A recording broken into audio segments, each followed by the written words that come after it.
বাংলার দামাল ছেলেরা শহীদ হয়েছে 2024-এ।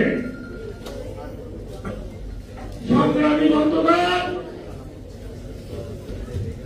কোদাল দিয়ে যখন মাটি কাটা হয়, কোদাল লোহা দিয়ে হয় না, মাটি কিন্তু কোনো শব্দ করে না। আবার হাতুড়ি দিয়ে যখন লোহাকে পিটানো হয়, তখন লোহার টন টন শব্দ করে।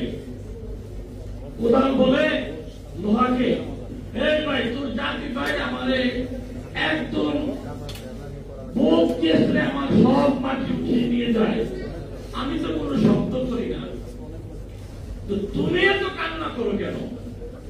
তোমাকে যখন হাতুড়ি পেটায়, তোমার চিৎকারে পুরো এলাকা সজাগ হয়ে যায়।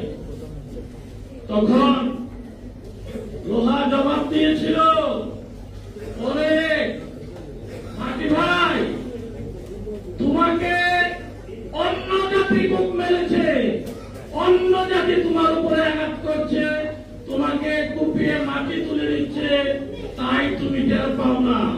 লোহা তো আমার স্বজাতি, যে হাতুড় দিয়ে আমার উপরে আঘাত করা হয়, সেই হাতুড় আমার এই লোহা থেকে তৈরি, তাই আমি সেই আঘাত সইতে পারি না। যারা জনকল্যাণের কথা বলে, যারা দেশে সেবার কথা বলে, ক্ষমতায় গিয়েছিল, তারা ক্ষমতায় থাকার জন্য সেই বেশিরভাগ সেই আওয়ামী লীগ এদেশের মানুষকে গুলি করে হত্যা করেছিল। 24-এর আন্দোলন দমন করতে গিয়ে ঢাকায় গুলি করেছে, সিলেটে গুলি করেছে, খুলনায় গুলি করেছে, দিনাজপুরে গুলি করেছে, কুমিল্লায় গুলি করেছে, চট্টগ্রামে গুলি করেছে। দেশের এমন কোন জায়গা নেই সেই বেশিরভাগ গুলি করেনি। আপনাদের সৈনিকের অন্ত নাই, চিন্তা লাগে না, কিভাবে চুপ করে বসে থাকেন?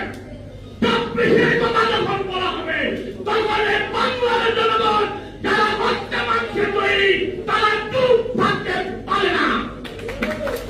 আমরা দেখতে পাচ্ছি বিগত আওয়ামী লীগের নেতৃত্বে যারা তথ্য করেছিল, এদেশের শত শত হাজার হাজার কোমলমতি ছাত্রদেরকে, আমার সন্তানদেরকে, এই বাংলা ধামালদেরকে গুলি করে হত্যা করেছে।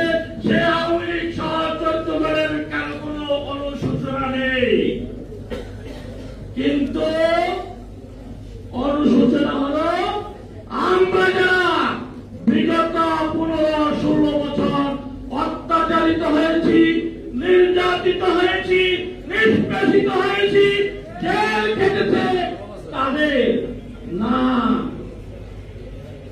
আপনি যদি বাংলার মানুষ হয়ে থাকেন, বাংলার জনগণ হয়ে থাকেন, আপনি যদি 71-কে বিশ্বাস করেন, আপনাকে 52-কে বিশ্বাস করতে হবে, আপনাকে বিশ্বাস করতে হবে 24-কে।